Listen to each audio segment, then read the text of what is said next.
what is the second police and crime panel. I'm aware that as a consequence of some last minute challenges, there are a number of folks who are standing in for others. First of all, let me thank Natasha, who at very short notice is now taking note of the meeting, as unfortunately SSHA is unable to join us. Derek, I think you're representing Alex. That's correct. Yeah. To the other regular members of the panel, welcome. Welcome also to the members of the public. I understand we're being videoed in order that we'll be put onto YouTube, which I think is a first experience for me, but there you go. Never too old to start something new. I want to start, if I may, by not talking about policing, but for a moment reflect on the fact that we've been made aware that the fishing vessel, the Argus Georgia, which is flagged to St Helena, has sadly been lost. With the loss of some life, the Falkland government have just issued another press release giving some detail. But I know that everybody on St Helena would send all their best to those who have been participating in an extremely difficult search and rescue operation. And of course, condolences to those who have lost family members and those who have still yet to be recovered. So I know you'd all join me in that. Moving on then to the meeting today, we do have a set of minutes that were produced by Sam and distributed. If I might first just do a check for accuracy on page 1, 2, 3 and 4. Thank you. No comments. So my thanks to the Secretary for what is a true and accurate record. That takes us back to actions arising. Nearly all of them fell onto the Chief of Police, as remotely expected indeed. So first of all, David, we had an action to amend questions in the community policing survey to capture relevant feedback from the public. That has been done, but the survey's not been issued yet. I'll touch on it during go through the report, some issues that took place on Ascension in the last couple of months. We decided we would wait until some of the changes that we put there had a chance to embed if we're going to get a true and accurate reflection across both islands. But the questions have been amended, so they will apply to both islands, but with Inspector Stevens going up there, we'll time it to coincide with their arrival. Understood. Thank you for that. Are there any comments? Moving on to the second item, which Simon is on to yourself to investigate provision of suitable statistics for reporting. Obviously, I think me and David need to have a bit more detailed conversation about the method in which matters are reported to this panel moving forward. The action we ended up being relatively vague, but this is something that me and David still need to discuss. Okay, so action is ongoing. Okay. Third action was on, again, Chief of Police to revisit development of the police section of the SSHA website.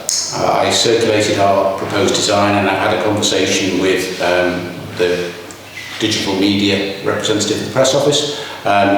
We're still waiting for the final decisions to be made in relation to the website and how it's going to go forward, but there shouldn't be any reason why we can't achieve that kind of design and that kind of level of information. Well, there is no reason why we can't do it. It just needs to phase in with the rest of the work that's going on there. Okay, so if we take it that you have taken on board the action and you are progressing it. Yes, and as I say, I circulated the website design to everybody, and there were no comments except for some positive ones. So thank you very much. Okay, I don't propose then that we continue that action. We'll consider it as closed. And it will be implemented in due course, which brings us to the final action, which was to update and issue the infographic to the public, including our social media. I did update it, but I have not issued it yet. I will do it following this meeting, sir. Roger. Okay, any questions on the matters arising? Then that takes us to the main body of the report. The two more actions on the back. Okay.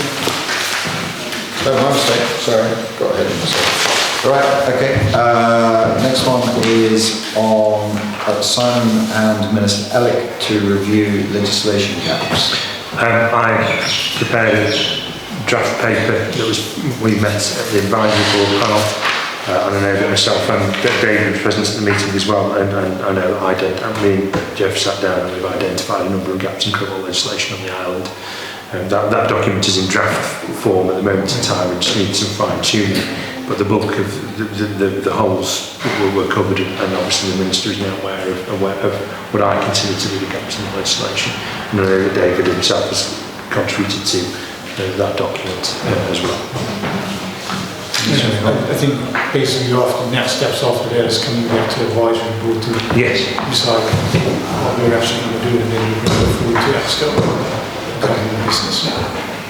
Thank you. So as I understood, you'll consider it advisory board, the report forward to EXCO for consideration. Thank you, Minister. That takes us to Chief of Police to amend future reports to consider feedback on increased detail, definitions, terminology, statistics, breakdowns that were raised today. I assume that's important. Well, I hope so, sir. I will no doubt get some more feedback at the end of this one to keep improving it, I hope. Okay, that sounds good. Right, then we move to the actual report, and David, I look forward to taking us through it. Okay, this period was the 3 months from April to June, 1st of April to the 30th of June. It's been a relatively peaceful period. We're generally careful about wording we use, but in the past tense I can say it's been peaceful. St. Helena's Day passed off without incident. The report contains details of the number of incidents recorded on both islands. Just to give a bit of context, there were 410 incidents recorded on St. Helena, of which 35 were crimes, which is more or less the same as last year, except the crimes were 53 last year. And on Ascension there were 69 incidents, 76 last year, and only 2 crimes on Ascension during the same period of time. In relation to our 6 aims then, prevent and tackle crime, antisocial behaviour, we've had 52 reports of antisocial behaviour during this 3 months. However, 18 of those, because of the way they're classified, relate to abandoned 999 calls, and 11 to loud music or other rowdy behaviour. The 999 calls arise from a variety of reasons, mostly when people have got phones in their pockets and they're dialing the number inadvertently. We've already started a publicity campaign to try and remind people that if they do dial it inadvertently, please just tell us it was a mistake, who they are, that everything's all right, and then we don't have to keep chasing them around, trying to get them to answer the phone again. The loud music I touched on last time, it remains an issue, but there aren't really any specific locations. The bridge in Castle Gardens crop up more than once, but really not very often at all. At other places as well, around the island, with people just being generally noisy. There were no reports of antisocial behaviour on Ascension during that 3-month period. Violent crime remains very low, with only 6 offences on St. Helena and no violent crime offences on Ascension in the past 3 months, which is really pleasing. The level of sexual offending remains on St. Helena remains similar to last year. So far we've had 2 rapes and 7 other sexual offences recorded in this 3-month period, 2 of which are historic. And again, no sexual offences recorded on Ascension during this period. The crime figures for the month are attached to the back of the report. I'll touch on them when we get to that particular section, if that's all right, and I'll go through those in a little bit more detail. Any questions on Tier 1? Minister. If possible, I'll allow David to go through the whole report, and then I'll just point out the issues that I have. Sure, that's fine. But if are all content with that we hold questions to the end of the report? Yes. Okay, then please carry on. Okay, in relation to protecting vulnerable people, domestic violence remains a concern here and elsewhere. Again, it's an area that is believed to be significantly underreported. All the evidence from across the whole world indicates that it is, but it's very difficult to prove that something's been underreported. You've just got to accept that it probably has. We had no domestic violence and 5 domestic incidents reported during the 3 months, none on Ascension. We started rolling out a programme of training. We started with the police officers. One of our staff who was on Ascension was fortunate enough to get a dash course. So we've now started a training course covering the definition and prevalence of domestic abuse, types of abuse, how to respond, identifying perpetrators and sources of support. That training has now been delivered to all police officers and almost all the police staff, and we've started rolling it out to other areas as well. We're working with social care to make sure it gets delivered as widely as possible, so that there's an increased appreciation of the issues related to that. Linked to vulnerable people, we have an Achieving Best Evidence Suite, an ABE suite. This goes back to guidance issued in 2002 about how it's best to obtain evidence from vulnerable people, whether they be children or adults. It allows for video recorded interviews, and it's based on a victim-centred and trauma-informed approach. For some years we've been using an interview suite at Piccolo Hill, but those facilities were less than ideal. There was only very limited accessibility for victims and witnesses with mobility issues. They really couldn't get in and out very easily. It was also, we had to provide a medical examination facility there because of its location. It was so far away from the other medical facilities on the island, and it utilised a house at Piccolo Hill that could have been used for social housing. We've been working with the Health and Social Care portfolio, and I'd like to take this opportunity to extend my thanks to them to convert rooms on the Brick House site into a new improved facility, and that finally opened in early July.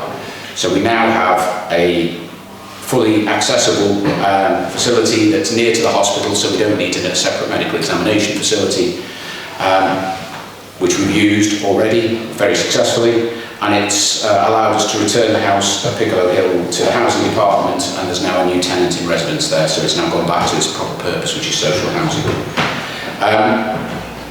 There is also an ABE suite on Ascension. That's also recently been reviewed, and there are some shortcomings identified, most notably with the level of soundproofing. Work's currently ongoing to try and identify the potential solutions to that, because there isn't really an easy fix to it. But I hope to be able to provide an update of that at the next panel meeting. Improving public confidence in policing. Staffing at the moment, we were, as of the 30th of June, we were carrying 5 uniform constable vacancies on St Helena from an establishment of 16 and 1 on Ascension. We're short 1 TC detective constable out of 3, with another DC due to leave at the beginning of September. There's an ongoing recruitment process for that. We've just had 3 applicants for it. And then we've got 1 other uniform sergeant who's vacant, plus another sergeant who will be leaving to join the Royal Foreign Islands Police at the end of July. We have had a new technical cooperation detective constable join us during the last few months, and early in June, Inspector Smith, who was the inspector on Ascension, resigned and left the island. We've had to do some rejigging to cope with that. Detective Sergeant Back is currently out there as an acting inspector, covering until Inspector Julianne Stevens takes up her new post on the island in August. Most people who are around the table will probably be aware that the Detective Chief Inspector left the island at the beginning of April for medical reasons, and he's currently working from the UK. It has had an effect of weakening the command structure here, and we're working around it, because there's certain things that you can do remotely and certain things that just don't work as well. You can't walk from one office to another and have a chat to somebody quite as easily by Skype. So we're still having difficult challenges recruiting TC officers. Quality and quantity have both dropped significantly over the last years, and I've highlighted the reasons for that in the report, and I won't rehash them here. But pleasingly, while we've only had very limited interest in the Special Constabulary on St Helena, there have been a number of inquiries about the role on Ascension. At the time I wrote the report, the individuals concerned were currently being assessed. I think at least 3 of them have now passed that assessment, so they'll move forward towards training, assuming their vetting and everything is clear. So it's really nice to see that members of the community in Ascension are stepping up and want to be part of policing there. In relation to training, our training for local officers completed in April, and 5 officers received their certificates in a ceremony at Plantation House, and they now commenced their operational deployments, 4 here and 1 on Ascension Island, and are progressing well towards the next milestone, which has been accredited for independent patrol. In fact, since I wrote this report, 1 of them has achieved that milestone, which is really pleasing to see. We have identified, as I mentioned last time, an issue about escorting of convicted prisoners between Ascension and St Helena, or deportees being removed from either island. Thankfully, Airlink provided us with details of the supplier they use, and an initial training course was delivered to 5 police officers and 5 prison staff here during June, and we also defined what continuation training will look like to keep them competent. We also had the opportunity to meet with the Airlink security manager who was here on the island conducting an audit last week in order to get an appreciation of where they are. So we now have that capability, so should there be an issue on Ascension that we have to bring a prisoner back, we can do that. Should there be an issue here where we have to forcibly remove somebody from the island, we can also support that as well. Inspector Coombe completed his comment on Ascension, having delivered the pre-planned training that I mentioned he was going last there. His visit also has identified a number of other opportunities, and they've been incorporated into our training and development plans. Inspector Stevens is building an ever-increasing list of tasks that she will have to complete when she gets there in order to develop policing. In addition, we're doing a programme of driver training for our officers, and we've also extended that to the ambulance staff to try and again improve the quality of their driving. Emergency services drivers here do not have any exemptions in law. They can't speed, they can't fail to comply with anything. But from my perspective, it's really important that they're good drivers, and we're taking the opportunity to train them and make them aware of how their behaviour on the road, particularly the use of blue lights, can affect the behaviours of other drivers. Doesn't always work in an eminently predictable way, certainly. But it's been very, very well received, that 2-day course. Community policing, this is one of the areas that was highlighted in the last report as needing a bit more detail and more focus on the actual community work. So we've been trying to do that with both islands. On St Helena, we've been focusing on much improved schools liaison, and at the back of the report in Annex A is a list of the activities that have taken place to try and engage with that, and it's been really pleasing. And again, I'll take this opportunity to thank the schools for their engagement with it. We are looking towards this being the foundations and moving on to develop several other initiatives, including mini police for primary school children, which is basically good citizenship with support from the police and getting some positive views into them at an early stage. And also, I know with human rights, we're participating in some work to tackle misogyny amongst some of the students at Prince Andrew, which is not going to be a quick fix, I don't think. On Ascension, there's been a lot of community engagement as well. There was participation in the Marine Festival and school duties and school awards presentations and a variety of other bits and pieces there as well. So we're really trying to be more proactive in our community policing approach rather than reactive from now on. But as I say, the focus for the last few months, 3 months here, has been on schools liaison because we had the opportunity to do that. Once now that we've got that embedded, we'll move on to other areas as well. Social media has been a growing area of interaction. We've now got over 1,800 followers, of which about 450 are located on the 2 islands. In the past few months, which is I think March, April, May and June, we've had about 15,000 views of our content and received over 250 comments relating to things that we've put up there. And they're really invaluable to us in trying to assess what people think about what we're doing. Many of those comments that we appreciate come from off island, frequently from saints who are abroad, but they come from off island. But it still does it helps us pick up exactly what we do, and it's hopefully helping us improve the offering that we put on social media to engage with people. Complaints and discipline. The 2 complaints I referred to last time have both been resolved and did not result in any formal action, i.e. written warning or above to the officers concerned. There are informal actions in terms of development plans and reflective practice that were the case in those two issues. In the past 3 months, we've had 3 more complaints received, and they're all currently under investigation. These have all been assessed as potentially involving misconduct rather than gross misconduct, and therefore not been referred to Hampshire yet. If that changes during the course of the investigations, we will obviously do that. In addition, 1 officer was dealt with for an internal disciplinary reason, and that resulted in an action plan for them. Complaints and discipline is one of the more challenging areas that the DCI is finding with being remote, because he is responsible for managing all of those processes, and it is quite a challenge to try and do that from off island, and that's led to some delays in resolving issues that we are trying to get teased out at the moment as to why that's happening. It also makes it very hard because you can't go and visit the people he wants to go and speak to. He has to try and arrange phone calls or Skype, which is never as effective as a face-to-face interaction. Improving the police service. Simon has already alluded to the advisory board that we went to with the Minister on the 27th of June. The budget, within budget, I've just done the budget again in the last 2 days, and we're still slightly in the green, very slightly in the green.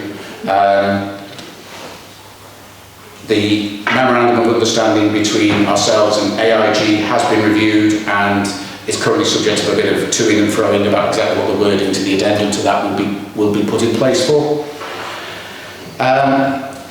Inspection, it's now been confirmed that the FCDO Policing Advisor Andrew Monday will be visiting us and Ascension Island in September. The timetable for that, I think he arrives on Ascension about the 8th of September and here at about the 15th of September or thereabouts. He's got more or less 4 or 5 days on Ascension and then 5 days here. Terms of reference are still under discussion, but they're expected to include an assessment of progress on the since the last HMIC FRS inspection in 2020, and particularly on the levels of transparency and confidence that the police have with the communities on both islands. Just before we move on from there, once the terms of reference are complete, I will forward it around this group.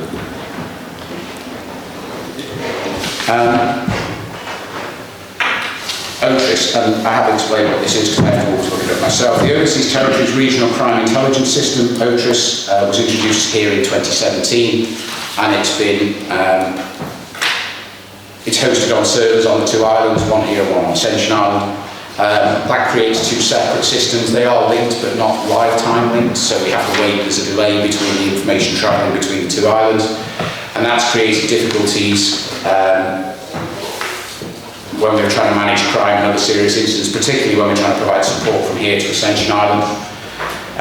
Over the past 18 months, there's a project been ongoing for most of the other territories except the Falklands to migrate to an updated cloud-based version of the system. That provides, as is usual with IT developments, significant improvements in functionality, but requires a high-speed internet in order to use it. Now that we have it, more or less, it's fast enough, Catherine. Oh.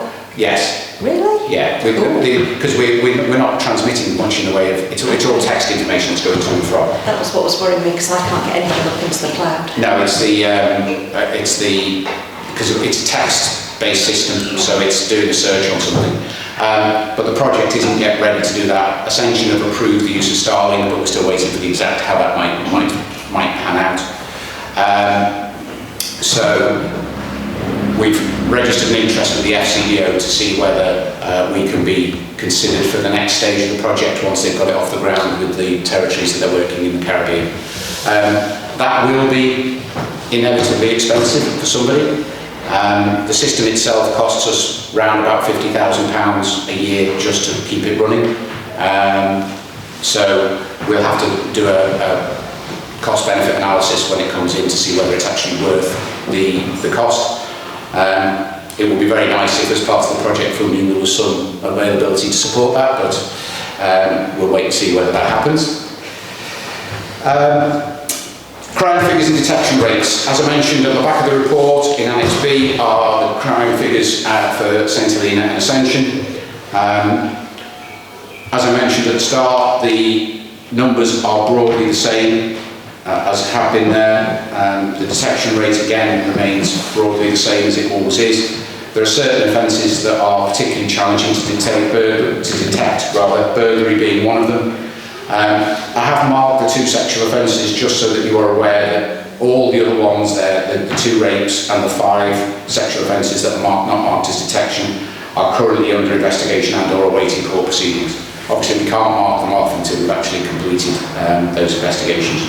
That doesn't mean that they are unknown offenders or anything like that, it just means that their investigations are ongoing at the moment.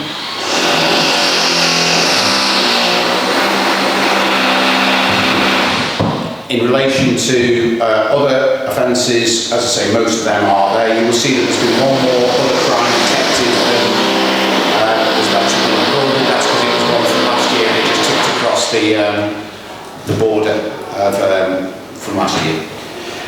So they are the offences. Ascension, as I say, the total on Ascension is very low, 1 theft from a person and 1 drug-related crime. Road traffic collisions are down a little bit on last year, and the number of drink drivers, again, pleasingly, has been quite low for the number of breath tests that we've carried out. So they are the crime figures as they are at the moment. Notable convictions, I think I mentioned last time that there was an individual awaiting sentencing. That person was who pleaded guilty to historic sex offences against 2 juveniles, was sentenced to 5.5 years imprisonment. And since then, over the last few months, there's been another trial at the Supreme Court, and somebody was convicted of a large number of sexual offences against several victims, and they will be sentenced later this week. It is disappointing, and I use that word deliberately, to note that after the end of that last trial at the Supreme Court, we had to issue a press release asking people to refrain from commenting on ongoing criminal matters, because even though the verdict had been passed, the sentencing hadn't, and there was some very, probably the best word to use is unfortunate and inadvisable comments being made, both in public and particularly in social media, about that particular matter. So we had to ask people to try and refrain from it. It shouldn't be necessary, but hopefully it did appear to have the desired effect, and we hope it won't be necessary to do that again in the future. It will be necessary to do a little bit of education about social media and the risks as well as the benefits of that particular media. It's very easy to make comments, and there seems to be almost a view that it's a free-for-all. There are consequences to comments on social media, as with everywhere else. Roads, I touched on the figures before. The numbers are 8 road traffic collisions reported on St. Helena, 1 of which involved slight injury. And during the same period on Ascension, there were 2 RTCs, 2 collisions, neither of which involved injury. The perennial issue of parking and fixed penalties is still working towards an introduction later this year. We've also been working with the road section and planning to look at parking provision within Jamestown, and working with Derek to try and produce the traffic management plan for Napoleon Street that's now more or less in a version that can be presented. Hopefully, now that we've got that, we've got waiting for 1 plan to come back for Napoleon Street that will then be integrated into the rest, and then all the plans will go to Highways Authority because they involve road signage, they have to be approved by the Highways Authority. And finally, in terms of roads, Ascension are currently running a road safety campaign on there to try and improve the standards of road safety on Ascension. And that serves my report for this 3-month period. David, thank you. Thank you for something very comprehensive. I would say there's some really encouraging signs in there, which I am really pleased to see, and I commend you and the team for achieving that. I don't underestimate the challenge of staffing, which is an ongoing issue that we seek to try and find progress upon. There are some prevalent crimes which continue. It is a cultural change, and it will take time. We all know that. But for now, the efforts that are being made both by the police and the court service to ensure that we have justice for victims is something that we will support. That's it from me. Minister, I know you said you had some comments. Hello, Catherine. Sorry, you go ahead, because Yeah, sure. get the answers. First of all, I'd just like to congratulate the staff and having 5 officers pass their training and receive certificates of well done, yes, heading in the right direction in terms of the recruitment side and developing staff. So there's well done. The other thing I was going to ask was about special police constables, because it states in here about on Ascension about special police constables. I didn't see anything in relation to St. Helena and trying to recruit special police constables, because I haven't seen anything for the past year. We've been mentioning it whenever we can. It's been out on social media when we have our monthly radio phone-ins, and every radio phone-in will include an element of that. We have had a couple of approaches. In fact, one of the 5 who joined us and went through the training joined us as a special constable.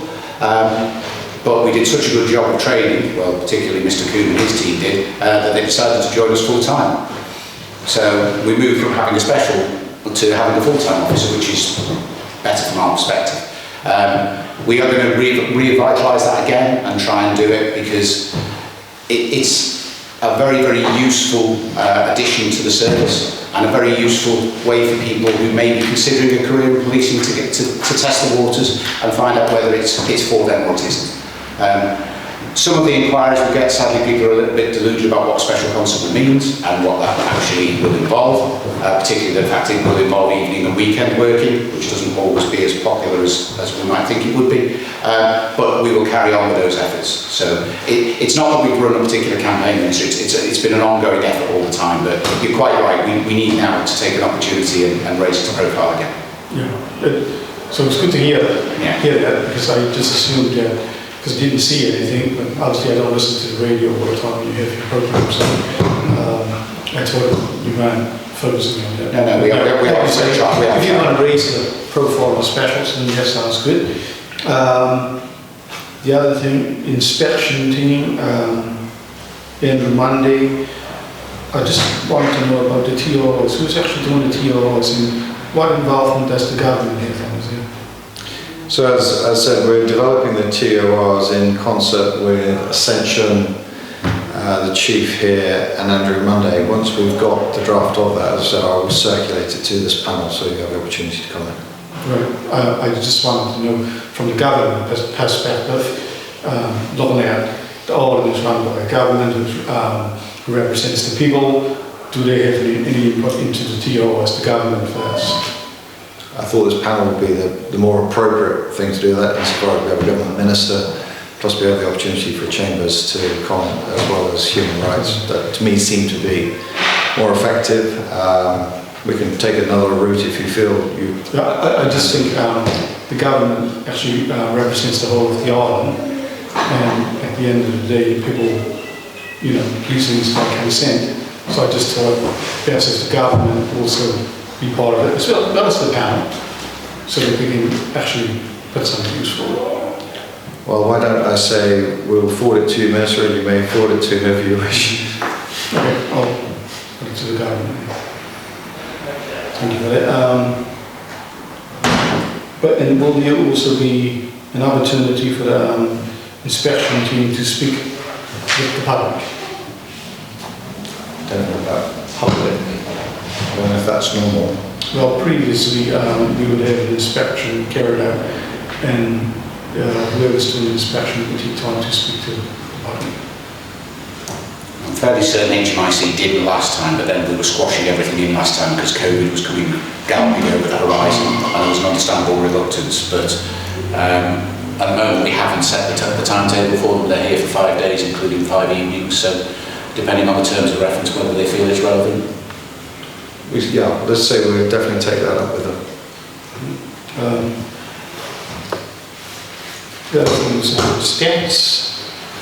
I know my computer's just going to get, so you get electricity to whatever. You'll find it is certain crimes you've got down the side it says 4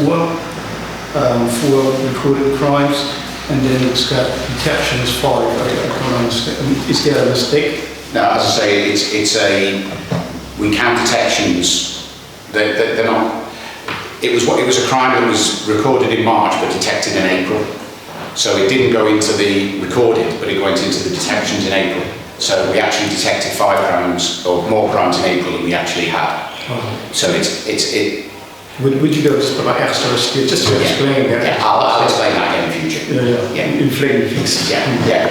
Yeah, it's not inflating. It's just when we have to record the detections when it's counted, not when it's recorded. So.